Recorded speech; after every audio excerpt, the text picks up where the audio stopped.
மாவட்ட நீதிமன்றத்தில் வழக்கறிஞராக இருக்கிறேன். என்னுடைய பேர் லாரன்ஸ்.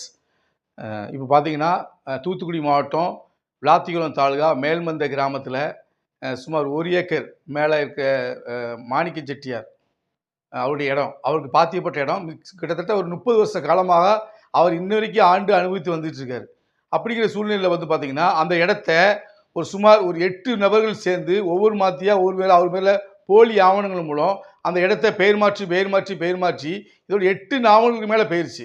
இது குறித்து நாங்கள் மாவட்ட ஆட்சியர்கிட்ட புகார் கொடுத்துருக்குறோம், வட்டாட்சியர்கிட்ட புகார் கொடுத்துருக்குறோம், முதலமைச்சர் தனிப்பிரிவில் புகார் கொடுத்துருக்குறோம், டிஆர்ஓவில் புகார் கொடுத்துருக்குறோம்.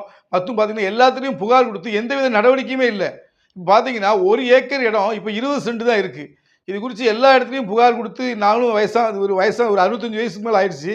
இவர் நிலைமையை பார்த்தா இன்ன வரைக்கும் அலைஞ்சிக்கிட்டே தான் இருக்காங்க. இன்னைக்கு நாளைக்குன்னு சொல்லி அலைய வச்சுக்கிட்டே இருக்காங்க. இந்த போக்கு மாறணும். ஏன்னு சொன்னா இது குறித்து பார்த்தீங்கன்னா பல இடம் புகார் அளித்து எந்த நடவடிக்கை இல்லாதனால வருகிற 2025 1ஆம் தேதிக்கு மேலே அப்படி எந்த நடவடிக்கை இல்லைன்னு சொன்னால் நாங்கள் என்ன செய்வோம், ஒட்டுமொத்தமாக கலெக்டர் ஆஃபீஸில் குடிபோகிற சூழ்நிலை ஏற்படும் அப்படின்னு சொல்லி இவங்க சொல்கிறாங்க. ஏன்னு சொன்னால் அவர் இருக்கிறதே 1 ஏக்கர் தான். அந்த 1 ஏக்கரையும் பல மோசடி ஆவணங்கள் மூலம் மாற்றிட்டாங்க. மாற்றி இன்ன வரைக்கும் அவருக்கு நான் மாற்றி தந்துடுறேன், உங்களுக்கு அது ஆர்டர் போட்டுறேன்னு சொல்லி பல நாட்களாக வருவாய்த்துறையும் பார்த்தாச்சு, மாவட்ட ஆட்சித்தலைவரையும் பார்த்தாச்சு, எல்லாத்தையும் பார்த்தாச்சு. எல்லா நிறுவனத்தையும் பார்த்து எந்தவித பிரயோஜனமும் இல்லாமல் நிலையில் இருக்கிறாங்க.